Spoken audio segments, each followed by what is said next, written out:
सुख दुःखे समे कृत्वा लाभालाभौ जयाजयौ ततो युद्धाय युज्यस्व नैवं पापमवाप्स्यसि।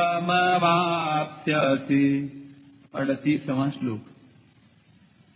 जय पराजय, लाभ हानि और सुख दुख को समान करके फिर युद्ध में लग जा।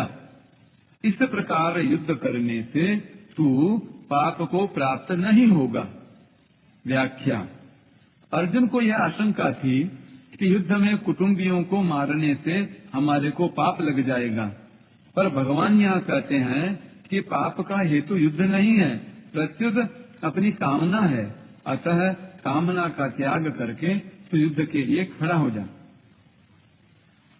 सुख दुखे समे कृत्वा लाभालाभौ जयाजयौ ततो युद्धाय युज्यस्व। युद्ध में सबसे पहले जय और पराजय होती है। जय पराजय का परिणाम होता है लाभ और हानि, तथा लाभ हानि का परिणाम होता है सुख और दुख। जय पराजय में और लाभ हानि में सुखी दुखी होना तेरा उद्देश्य नहीं है। तेरा उद्देश्य तो इन तीनों में सम होकर अपने कर्तव्य का पालन करना है। युद्ध में जय पराजय, लाभ हानि और सुख दुख तो होंगे ही।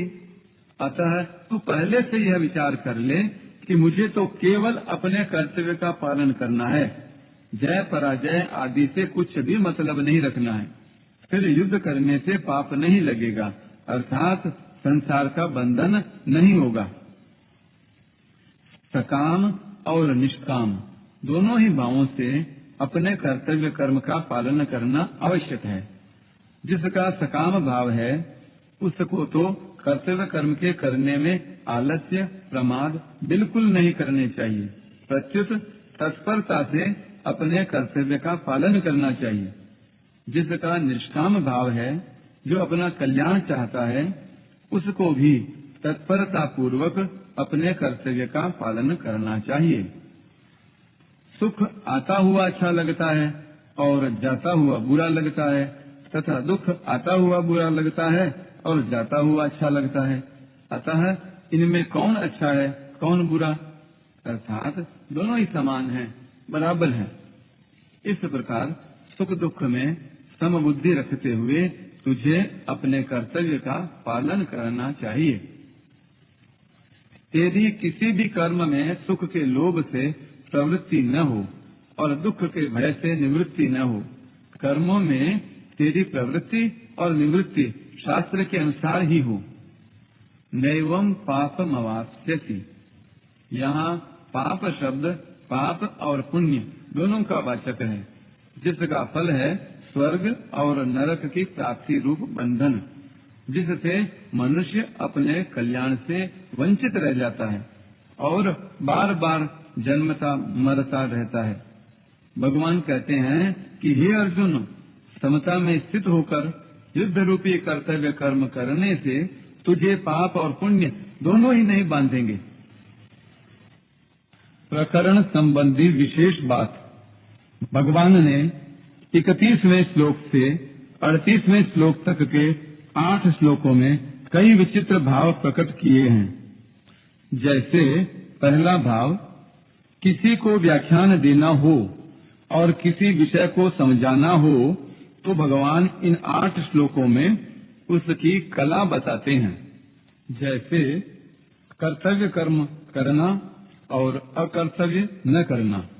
ऐसे विधि निषेध का व्याख्यान देना हो तो उसमें पहले विधि का, बीच में निषेध का और अंत में फिर विधि का वर्णन करके व्याख्यान समाप्त करना चाहिए।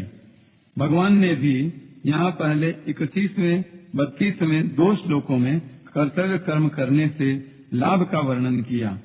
फिर बीच में 37वें से 36वें तक के 4 श्लोकों में कर्तव्य कर्म न करने से हानि का वर्णन किया और अंत में 37वें 38वें 2 श्लोकों में कर्तव्य कर्म करने से लाभ का वर्णन करके कर्तव्य कर्म करने की आज्ञा दी। दूसरा भाव। पहले अध्याय में अर्जुन ने अपनी दृष्टि से जो दलीलें दी थीं, उनका भगवान ने इन 8 श्लोकों में समाधान किया है। जैसे अर्जुन कहते हैं, मैं युद्ध करने में कल्याण नहीं देखता हूँ, तो भगवान कहते हैं, क्षत्रिय के लिए धर्म में युद्ध से बढ़कर दूसरा कोई कल्याण का साधन नहीं है। अर्जुन कहते हैं, युद्ध करके हम सुखी कैसे होंगे? तो भगवान कहते हैं, जिन क्षत्रियों को ऐसा युद्ध मिल जाता है, वे ही क्षत्रिय सुखी हैं। अर्जुन कहते हैं, युद्ध के परिणाम में नरक की प्राप्ति होगी, तो भगवान कहते हैं, युद्ध करने से स्वर्ग की प्राप्ति होगी। अर्जुन कहते हैं, युद्ध करने से पाप लगेगा, तो भगवान कहते हैं, युद्ध न करने से पाप लगेगा। अर्जुन कहते हैं, युद्ध करने से परिणाम में धर्म का नाश होगा, तो भगवान कहते हैं, युद्ध न करने से धर्म का नाश होगा। तीसरा भाव। अर्जुन का यह आग्रह था कि युद्ध रूपी घोर कर्म को छोड़कर भिक्षा से निर्वाह करना मेरे लिए श्रेयस्कर है, तो उनको भगवान ने युद्ध करने की आज्ञा दी। और उद्धव जी के मन में भगवान के साथ रहने की इच्छा थी, तो उनको भगवान ने उत्तराखंड में जाकर तप करने की आज्ञा दी। इसका तात्पर्य यह हुआ कि अपने मन का आग्रह छोड़े बिना कल्याण नहीं होता। वह आग्रह चाहे किसी रीति का हो, पर वह उद्धार नहीं होने देता। चौथा भाव। भगवान ने इस अध्याय के दूसरे तीसरे श्लोकों में जो बातें संक्षेप से कही थीं, उन्हीं को यहाँ विस्तार से कहा है। जैसे वहाँ अनार्य जुष्टम कहा, तो यहाँ धर्म्याधि युद्धात् श्रेयोन्यत कहा। वहाँ अस्वर्ग्यम कहा, तो यहाँ स्वर्ग द्वारम अपावृतम कहा। वहाँ अकीर्तिकरम कहा, तो यहाँ अकीर्तिम चापि भूतानि कथयिष्यन्ति ते व्ययाम कहा। वहाँ युद्ध के लिए आज्ञा दी कि यक्ष्वोत्तिष्ठ परन्तप, तो वही आज्ञा यहाँ देते हैं, ततो युद्धाय युज्यस्व। परिशिष्ट भाव। गीता व्यवहार में परमार्थ की विलक्षण कला बताती है, जिससे मनुष्य प्रत्येक परिस्थिति में रहते हुए तथा शास्त्र विहित सब तरह का व्यवहार करते हुए भी अपना कल्याण कर सके। अन्य ग्रंथ तो प्रायः यह कहते हैं कि अगर अपना कल्याण चाहते हो तो सब कुछ त्याग कर साधु हो जाओ, एकांत में चले जाओ, क्योंकि व्यवहार और परमार्थ दोनों एक साथ नहीं चल सकते। परंतु गीता कहती है कि आप जहां हैं, जिस मत को मानते हैं, जिस सिद्धांत को मानते हैं, जिस धर्म, संप्रदाय, वर्ण, आश्रम आदि को मानते हैं, उसी को मानते हुए गीता के अनुसार चलो तो कल्याण हो जाएगा। एकांत में रहकर वर्षों तक साधना करने पर ऋषि मुनियों को जिस तत्व की प्राप्ति होती थी, उसी तत्व की प्राप्ति गीता के अनुसार व्यवहार करते हुए हो जाएगी। सिद्धि असिद्धि में सम रहकर निष्काम भाव पूर्वक कर्तव्य कर्म करना ही गीता के अनुसार व्यवहार करना है। युद्ध से बढ़कर घोर परिस्थिति तथा प्रवृत्ति और क्या होगी, जब युद्ध जैसी घोर परिस्थिति और प्रवृत्ति में भी मनुष्य अपना कल्याण कर सकता है,